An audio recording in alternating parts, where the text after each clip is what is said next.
అదే RTV app వార్తల్ని క్షణాల్లో చదివే అవకాశం ఉంటుంది. ఒక న్యూస్ పేపర్, ఒక టెలివిజన్ ఛానల్ మీ చేతుల్లో ఎప్పుడూ ఉంటాయి.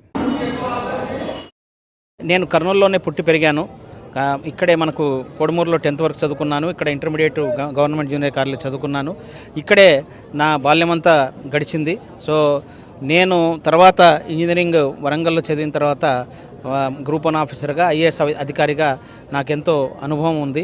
మరి గౌరవ ముఖ్యమంత్రి గారు ఒక అవకాశం, సువర్ణ అవకాశం నాకు ఇవ్వడము, వెళ్ళి మీ నియోజకవర్గానికి, మీ కర్నూలుకు వెళ్తావా అని అడిగినప్పుడు నాకు ఒక్కటే అనిపించింది.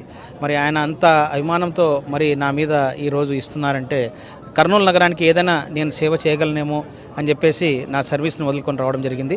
ముఖ్యంగా నాకున్న ఎజెండా ఏంటంటే, నాకున్న అనుభవంతో, ఎందుకంటే చాలా అనుభవం, ఐఏఎస్ అధికారిగా ఉన్న అనుభవంతో కర్నూలు నగరాభివృద్ధికి నేను ఏ విధంగా తోడ్పడగలను.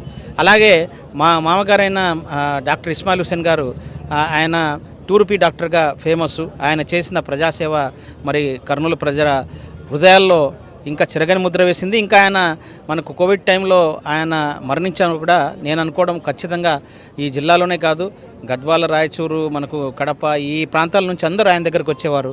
మరి వారందరి హృదయాల్లో ఆయన ఇంకా బతికే ఉన్నారని నాకు నమ్మకము. సో ఆయన ఏదైతే సేవ చేయాలనుకున్నారో అది కూడా మరి అదేవిధంగా నాకు సేవ చేయడానికి అవకాశం ఇచ్చిన మరి జగన్మోహన్ రెడ్డి గారి ఆదేశాల మేరకు నేను రావడం జరిగింది. ఖచ్చితంగా నగరాభివృద్ధికి మరి నేను నా వంతు సాయం చేయాలని చెప్పేసి ఒక దృఢ నిశ్చయంతో రావడం జరిగింది.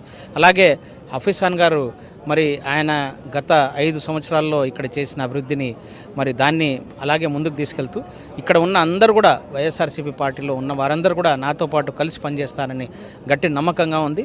అలాగే ఏదైతే సంక్షేమ పథకాలు, అభివృద్ధి మరి రచించారో జగన్మోహన్ రెడ్డి గారు వైఎస్ఆర్సీపీ పార్టీ ద్వారా, అవన్నీ కూడా మనకు ముందుకు తీసుకెళ్ళడానికి మేమందరం కలిసి పనిచేస్తాం. మరిన్ని వీడియోస్ కోసం ఛానల్ ని సబ్స్క్రైబ్ చేయండి. లేటెస్ట్ అప్డేట్స్ కోసం వాట్సాప్ ఛానల్ ని ఫాలో చేయండి.